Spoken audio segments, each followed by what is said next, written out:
ദൈവം സമാധാനമേ, അവൻ ശാശ്വത സമാധാനമേ. നമ്മുടെ ദൈവം സമാധാനമേ, അവൻ ശാശ്വത സമാധാനമേ. ലോകം നൽകാത്ത സമാധാനമേകുമേ, അവൻ എൻ്റെ സമാധാനമേ.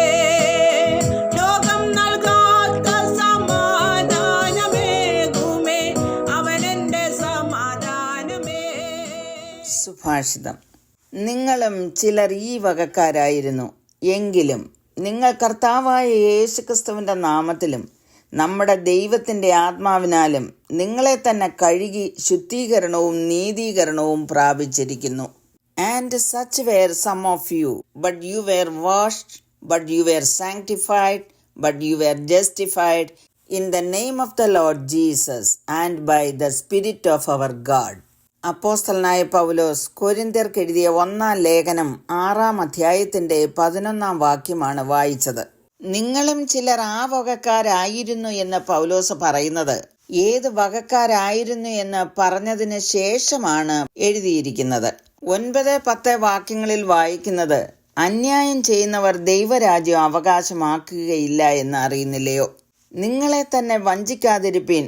ദുർനടപ്പുകാർ, വിഗ്രഹാരാധികൾ, വ്യഭിചാരികൾ, സ്വയഭോഗികൾ, പുരുഷകാമികൾ, കള്ളന്മാർ, അത്യാഗ്രഹികൾ, മദ്യപന്മാർ, വാവിഷ്ഠാണക്കാർ, പിടിച്ചുപറിക്കാർ എന്നിവർ ദൈവരാജ്യം അവകാശമാക്കുകയില്ല. ഇത്രയും പറഞ്ഞിട്ടാണ് പൗലോസ് നാം വായിച്ച വാക്യത്തിലേക്ക് എത്തുന്നത്. ലിസ്റ്റിൽപ്പെട്ട പലതും ചെയ്തു വന്നിരുന്ന കൊരിന്തിലെ ആളുകൾ കർത്താവായ യേശുക്രിസ്തുവിന്റെ നാമത്തിൽ വിശ്വസിച്ചു. അവർ ചെയ്തുകൊണ്ടിരുന്ന പാപങ്ങൾക്ക് പരിഹാരം യേശുക്രിസ്തു മാത്രമാണെന്ന് അവർക്ക് മനസ്സിലായി. അവർ യേശു കർത്താവിന്റെ ക്രൂശുമരണത്തിൽ വിശ്വസിച്ച് ദൈവത്തിന്റെ ആത്മാവിനാൽ തങ്ങളെ തന്നെ കഴുകി ശുദ്ധീകരിച്ചു. അതിനാൽ നീതീകരണവും പ്രാപിച്ചു. യഥാർത്ഥ ജീവിതമാണ് പൗലോസ് ഇവിടെ വിവരിച്ചിരിക്കുന്നത്.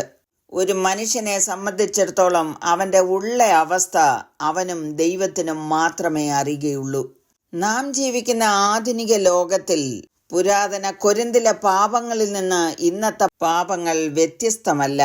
വേദപുസ്തകം അനീതിയെന്നും പാപമെന്നും വിളിക്കുന്ന പലതിനെയും ലോകം ന്യായീകരിക്കുന്നു. വേദപുസ്തകത്തിന്റെ ആവശ്യകതയ്ക്കപ്പുറം സമൂഹം പുരോഗമിച്ചിരിക്കുന്നു എന്ന് പലരും വിശ്വസിക്കുന്നു. അത്രത്തോളം പുരോഗതി ഇന്ന് എല്ലാ രംഗങ്ങളിലും എത്തിയിട്ടുണ്ട്. നാം വായിച്ച പാപത്തിന്റെ പട്ടികൾ പലതും ഇന്ന് സർവ്വസാധാരണമായിരിക്കുന്നു. Fornication is excused, adultery is condoned, homosexuality has been declared right, lying is tolerated and going on like that. സന്തോഷത്തിനു വേണ്ടിയും ആശ്വാസത്തിനു വേണ്ടിയും ഇങ്ങനെയുള്ള പല പാപപ്രവൃത്തികൾ ചെയ്താലും മനുഷ്യ ഹൃദയത്തിന് സ്വസ്ഥതയുണ്ടാകുകയില്ല. കാരണം തങ്ങൾ ചെയ്യുന്നത് പാപമാണ്, തെറ്റാണെന്നുള്ള ഉൾവിളി മനുഷ്യനെ വേട്ടയാടിക്കൊണ്ടേയിരിക്കും. ഇങ്ങനെ വഞ്ചിക്കപ്പെട്ട് നശിച്ച് നിത്യനാശത്തിലേക്ക് പോകാതിരിക്കുവാനാണ് ബൈബിൾ നമുക്ക് മുന്നറിയിപ്പ് നൽകുന്നത്.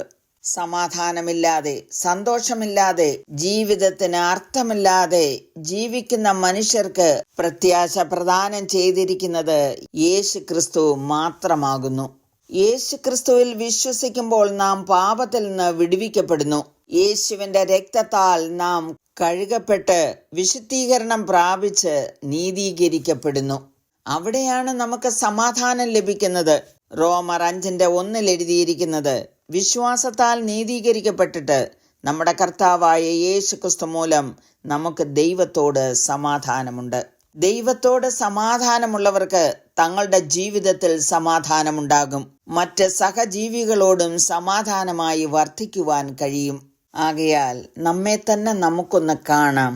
നമ്മുടെ അവസ്ഥ എന്താണെന്ന് തിരിച്ചറിയാം. യേശുവിൽ വിശ്വസിച്ച് രക്ഷ പ്രാപിച്ചിട്ടില്ല എങ്കിൽ അതിനായി സമർപ്പിക്കാം. പ്രാർത്ഥിക്കുന്നു. കരുണയുള്ള പിതാവേ, യേശു ക്രിസ്തുവിലൂടെ ഞങ്ങൾക്ക് തന്ന പാപത്തിന്റെ വിടുതലിനായി ഞങ്ങൾ നന്ദി പറയുന്നു. അവിടുത്തെ ആത്മാവിനാൽ ദിനംതോറും ഞങ്ങളെ കഴുകി വിശുദ്ധീകരിച്ച് നീതീകരിച്ച് നിത്യതയിൽ എത്തിക്കണമേ എന്ന് യേശുക്രിസ്തുവിന്റെ നാമത്തിൽ അപേക്ഷിക്കുന്നു. കേൾക്കണമേ. ആമേൻ. സകലവും നന്മയ്ക്ക നന്മയ്ക്കായി ചെയ്യുന്നവൻ എല്ലാം എനിക്കായി കരുതിയിട്ടുണ്ട്. സകലവും നന്മയ്ക്കായി ചെയ്യുന്നവൻ എല്ലാം എനിക്കായി കരുതിയിട്ടുണ്ട്. സമ്പന്നനാം അവൻ സന്നിധി മതിയേ, എനിക്കവൻ ജയക്കൊടിയേ. സമ്പന്നനാം അവൻ സന്നിധി മതിയേ, എനിക്കവൻ